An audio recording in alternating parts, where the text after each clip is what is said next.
one toy, one no, one full-blown toddler meltdown. Welcome to the wild world of tantrums where emotions run high, patience runs low, and love shows up anyway. In this episode of Daily Dose of Parenthood, we open the door to one of the hardest parts of parenting, navigating a full-on toddler storm. But it's not just about tears and timeouts. It's about how we respond with grace, growth, and big love for little people still learning how to feel. Let's start at the beginning. There's a limited number of things a 2-year-old can really possess.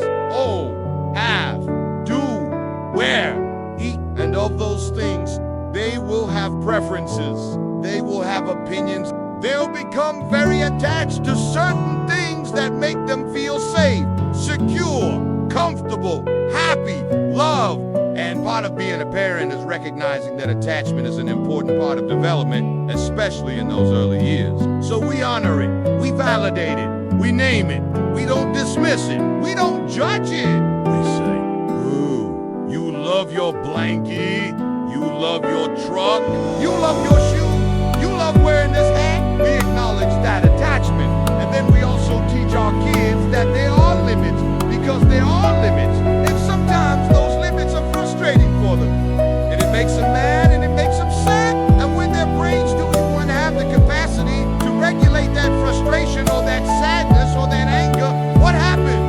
They explode. A big part of childhood is learning how to have healthy expressions of emotion. Right. Learning how to be in your feelings without being ruled by your feelings.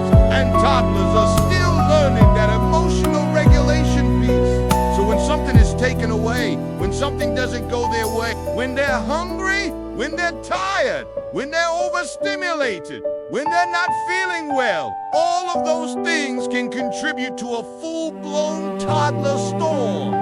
And we know those storms look different for every child. Some children will get loud. Some children will get angry. Some children will get really upset and kick and scream and hit and fight. Others will freeze and shut down. Every child is different. Every situation is different. And as parents, we have to be able to recognize that there isn't a one-size-fits-all approach to these situations. But here's the thing. Those tantrums, those moments of frustration, of anger, of sadness, of grief, they read opportunities for us to help our kids learn how to process their emotions in a healthy way. So while our first instinct might be to try and stop the behavior, right?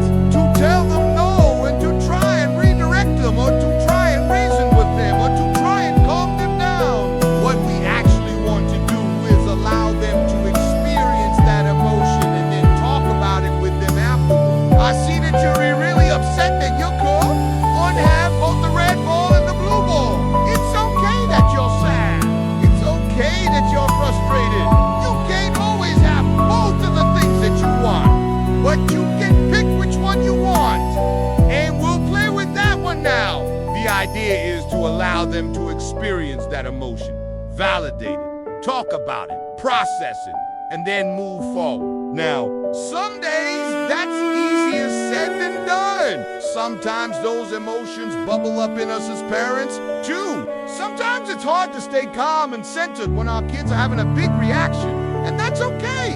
Parenthood is hard. It's messy. It's beautiful. It's challenging. It's humbling. But if we can stay connected to our kids in those moments, even if it means we have to take a few deep breaths ourselves, even if it means we have to pause and collect ourselves so that we can respond rather than react, that's the best thing we can do. Because when we respond, when we're able to be calm and centered and loving, we're teaching our kids how to be in their feelings without being ruled by their feelings.